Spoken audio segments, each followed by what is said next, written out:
Hello दोस्तों, इतिहास के शौकीनों, कभी सोचा है बिना तलवार उठाए दुश्मनों को कैसे हराया जाए?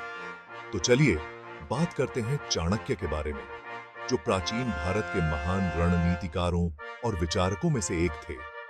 पूर्व के मैकियावेली के नाम से मशहूर चाणक्य ने अर्थशास्त्र लिखा, जो राज्य कौशल, आर्थिक नीति और युद्ध रणनीति पर एक ग्रंथ है। अब सोचिए, आप प्राचीन भारत के शासक हैं, ताकतवर दुश्मनों से घिरे हुए हैं। चाणक्य ने सिखाया कि दुश्मन को हराने का सबसे अच्छा तरीका है उन्हें दिमाग से हराना, न कि ताकत से।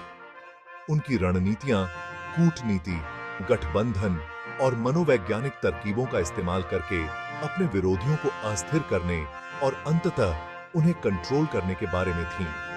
चाणक्य के प्रमुख सिद्धांतों में से एक साम, दाम, दंड, भेद की अवधारणा थी।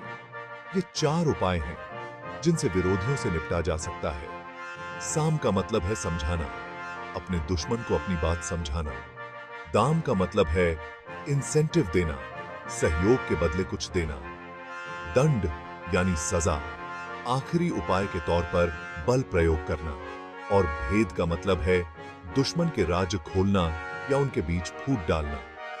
चाणक्य बुद्धि और जानकारी की ताकत में विश्वास करते थे। उन्होंने शासकों को सलाह दी कि वे अपने दुश्मनों के बारे में महत्वपूर्ण जानकारी इकट्ठा करने के लिए जासूसों का एक नेटवर्क बनाए रखें। इस तरह वे किसी भी खतरे का अनुमान लगा सकते हैं और उनके सामने आने से पहले ही उनका मुकाबला कर सकते हैं। लेकिन चाणक्य की रणनीतियां सिर्फ युद्ध के लिए नहीं थीं।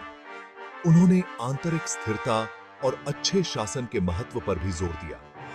एक मजबूत, अच्छी तरह से संचालित राज्य में विद्रोह या आक्रमण का सामना करने की संभावना कम होती थी।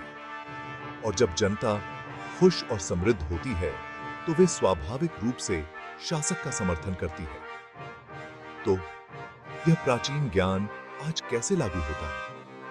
एक ऐसी दुनिया में जहां संघर्ष अक्सर युद्ध के मैदानों से ज्यादा बोर्डरूम्स में होते हैं, कूटनीति, रणनीतिक गठबंधन और बुद्धि के सिद्धांत पहले से कहीं अधिक प्रासंगिक हैं।